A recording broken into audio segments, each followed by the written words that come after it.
Susie and Clayton have spoke their piece on Kaitlyn Bristowe's podcast. So they went on the podcast together in 2 separate locations on Zoom to provide context and what happened in their breakup, why they decided to split up. They went on the podcast together to prove and show that there are no teams here, there's no bad blood, they're gonna be friends. So here are some of the highlights. Clayton was in a place of instability after the show and was questioning his self-worth because of the negativity and backlash he got from The Bachelor. He couldn't be the man he needed to be for Susie to be stable in the relationship. His pain made it so challenging that he asked Susie for 3 more months to get it together, but he kept struggling. Susie needed security and she wanted to be 2 whole people, but there was so much hatred towards both of them, and sometimes one of them and sometimes the other. The Clayton Sucks song did not help, and the fact that he still kept getting brought up on the show.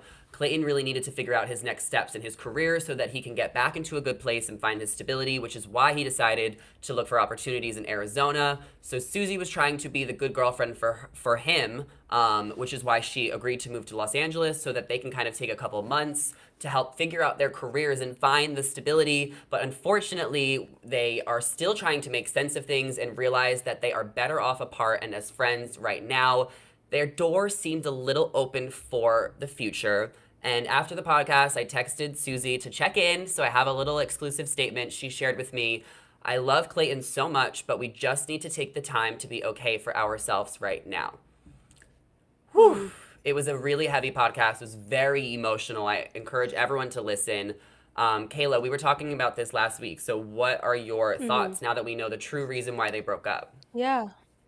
No, well, my first thought is I don't think I've ever seen this before where a bachelor couple or really any couple come on to a podcast or an interview together to talk about their breakup like right after. Like that is wild. And yeah, I mean, I don't know what the intention was with that. Just kind of like getting people like, oh, wait, they're together. Let me click on this. There's no teams. Yeah, and I do think that they clearly have like a good they have grace for each other, like we talked about. They have clearly a love for each other and a camaraderie, I guess, in just kind of what they went through in their relationship, on the show, whatever you want to say. But I do think that, like I was saying, like I think this is a good thing. I mean, I can't imagine all that Clayton went through just mentally from his season. Like he was getting dragged and he still is getting dragged, and it's like I understand where people's frustration are coming, like it's crazy, and I understand where people's like frustrations for him are coming from, but at the same time it's like he is a human being, and like the fact that he was going through thoughts of just like, should I be here anymore, like that no one should have to go through that. And so I can understand him being like, yo, first let me just get myself together for a couple months. And maybe even after that feeling he was good enough, then they tried and it's like, yo, I'm still not good. And then Susie realizing, yeah, I need to work on things. And it makes total sense. And I think it happens, or it maybe even should happen more than it maybe doesn't, where people are staying together, maybe they're trauma bonding, and they just need, like, you have to be whole within yourself first. You have to be good with who you are and where you're at in your life and make sure that you're healthy and whole on your own, and then get into a relationship where you can now give to that relationship and give to that person. So I commend them both, not just for like going on this podcast together and being like big enough to do that and mature enough to do that, but the fact that they made that decision, even though they clearly have a lot of love for each other, to break up and work on themselves individually. So again, I think this is a positive thing. Clacy, what's it called? Clacy? Stands, like, I understand y'all are sad, but this is good for them individually as people. And I think, like, especially going on a show like The Bachelor, we just talked about all this mental health stuff with the Bachelor in Paradise people. So it's like, I mean, going on a reality show can really, really mess with you. And so it's like, you have to take the time to, to do that, to work through that. Absolutely. So that's my thought.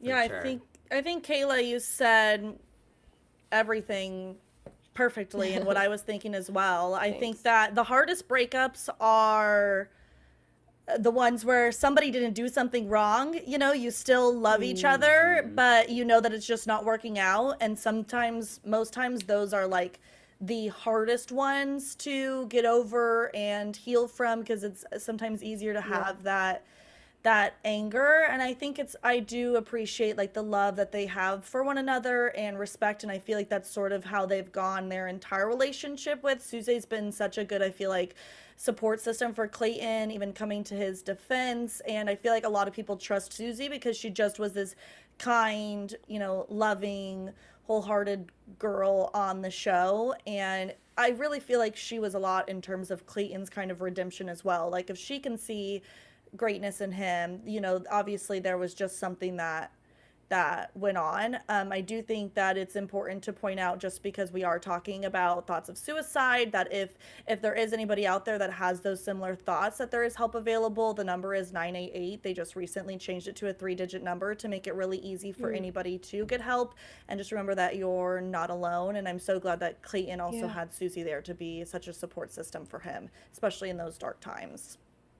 Yeah, and thank you for saying that, Blakely. I think that's really important that we just send love to Clayton, because obviously Susie struggled, but she did make it a point to say that, you know, she's more active on social media. She gets the jokes. She's watched The Bachelor. Yes. You know, Clayton wasn't familiar with the show. He became The Bachelor before Michelle's season started. He was so thrown into this. This was so out of his world, similar to Jason A., and he just got the front of it. So we really want to send love to Clayton. And I mean, as far as the fact if maybe they'll get back together, I think the door is a little open, because they have so much fun together. They're talking about how they're gonna miss those moments where they laugh until they pee. But unfortunately, as I just shared, like, they have to be by themselves right now, because they need to just decompress and process and take time. So I think that if they take that time, Clayton's now in Arizona, Susie's figuring out her next steps.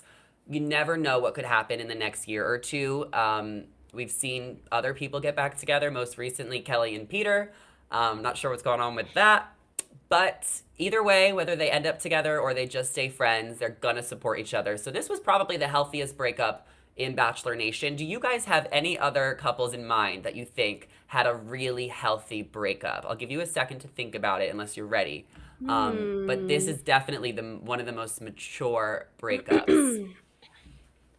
I'm thinking... Because everyone does two different podcasts. It's always like, this is what Blake said about Katie. This is what Katie said about Blake. You know, like, like, everyone does two separate. Like, they really did it together. I felt like maybe Kendall and Joe did until she went back on Bachelor in Paradise. But even then, I still felt like he was really kind to her and gave her the time of day, even though he was talking with Serena. So maybe them is who I'm choosing. I'm kind of thinking Rachel and Avon, as well as Rachel and Zach. Like, just recently on After the Final Rose, like, I thought Rachel handled that really maturely. But I'm not really considering those, like, I'm thinking, like, the people who established the relationship outside the show. Final ones. Yeah, because I would say Tayshia and Zach, but that was, like, crazy, too, because they had her, like, spill some tea. Yeah, and like, the women tell all or something, the men tell all. I mean, everybody's been breaking up. I can't think. Oh, my gosh. I know everyone's broken up, so why can't I think? Maybe there truly is no one. Maybe Vanessa and Nick? I don't know. Like, Nick and Vanessa seemed, like, cool after. And it seemed like a mutual decision. Like, yeah, we need to break up. Maybe Tayshia and Zach. I mean, we don't know how things ended with them, but Zach we didn't hear about a big blow up. That's true. Yeah. True. Zach, defended her too in one of the comments, like, earlier this year. But those were our biggest Bachelor Nation headlines for the week. I want to leave this on a high note. Can you guys tell me who your MVP was of the week in Bachelor Nation? Maybe 2 or 3 people. My favorites that I want to give a shout out to are Sally, just because she's so hilarious and iconic. I want to give a shout out to Haley. She got eliminated, and I thought she was so funny on Paradise this week when she had way too much airtime. But she was just cracking me up.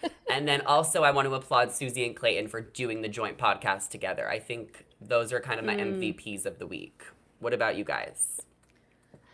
I think probably for me, because I'm like, Blakely's going to steal it. Probably Teddy. Probably Teddy. Don't, Zach. I was gonna say. I knew you were gonna say it. I knew you were gonna say Teddy. I was gonna say Teddy. Yeah, no, I think genuinely Teddy, just because like that was really brave of her to stand up for herself and like in a smart way, where she's like, I'm not gonna, get myself in nobody's trouble and name names, but I stood up for myself. I left the beach because I wasn't being treated well. So I respect that so much. So that's my MVP for the week. Okay, Blakely, you go. I love it.